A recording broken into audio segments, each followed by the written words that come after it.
People die from this every day. Some of the worst dealers in the metro pushing deadly drugs like fentanyl. This is the one drug that has come on scene that truly terrifies me. But walking out of courts essentially scot-free. We arrest the same people over and over. They need to be locked up and they need to atone for what they've done. Police are fed up, the Attorney General dismayed, and a father who lost 2 sons furious. That is, to me, it's cold-blooded murder. Tonight, Denver7 investigates the data, and a hidden camera investigation looks deeper into the fentanyl crisis in our community.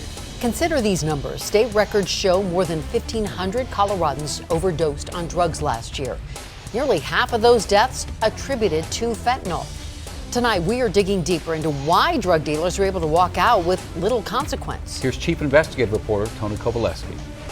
It ruins people. You're hearing the voice It ruins families. of a veteran undercover cop. It ruins lives. A voice of frustration so significant he's compelled to speak out. Hundreds and hundreds of people in the city and county of Denver have died. In silhouette, his voice digitized to protect his undercover identity.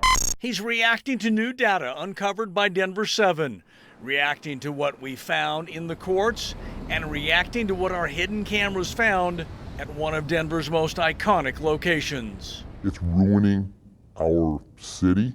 It's ruining our state.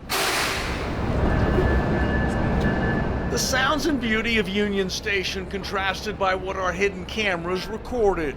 Experts tell us those images, aluminum foil, flames, inhaling through a tube, most often that's how fentanyl users ingest the drug.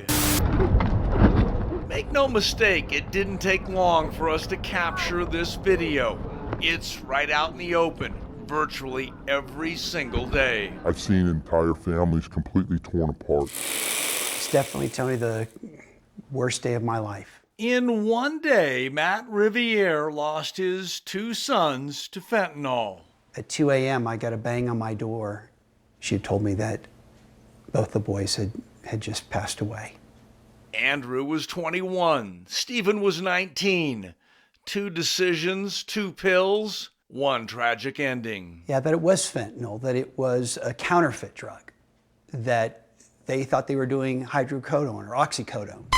When you see our data analysis, how do you react? I'm shocked.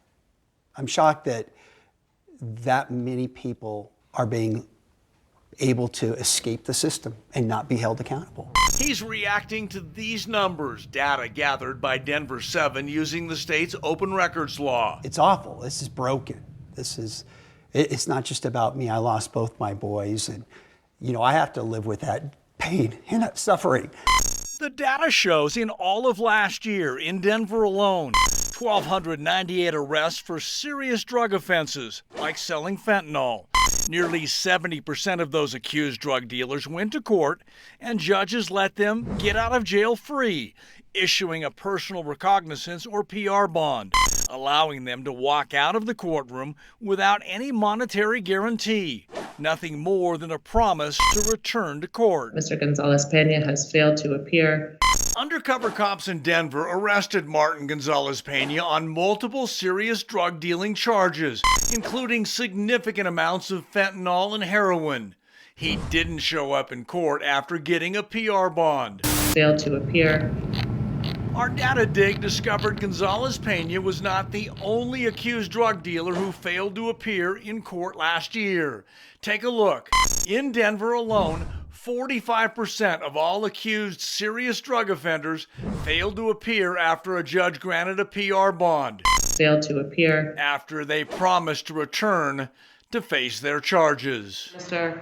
Fernandez was ordered to appear for a second advisement at 9 a.m. this morning in courtroom 2300. It's now 11:03 a.m. Mr. Fernandez has failed to appear. Records show that accused drug dealer was arrested by undercover Denver police with a loaded firearm, wanted on warrants, and he was carrying 20,000 fentanyl pills. A judge forced him to pay only $1,000 in bond money. And yes, he also failed to appear. Mr. Fernandez has failed to appear. We had the opportunity to take one of the highest level dealers in the city of Denver and keep them locked up so that they can't sell fentanyl, so more people don't die? This undercover cop risked his life to help make that arrest. They didn't even put an ankle monitor on this guy.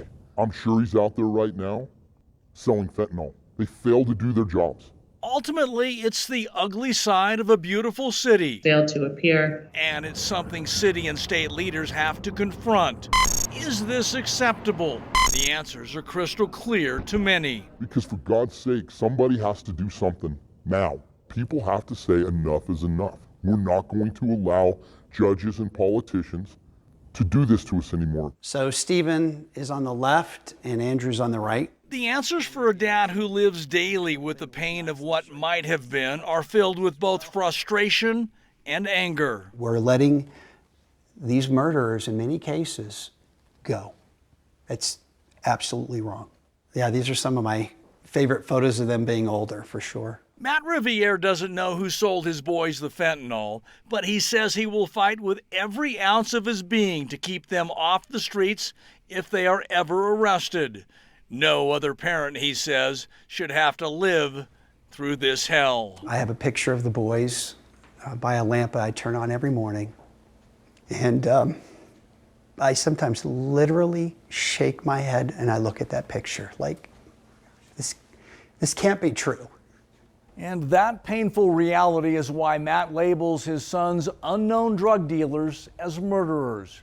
We wanted to share the numbers and the data we uncovered with Denver District Attorney Beth McCann. We were told she is out of the office and unavailable.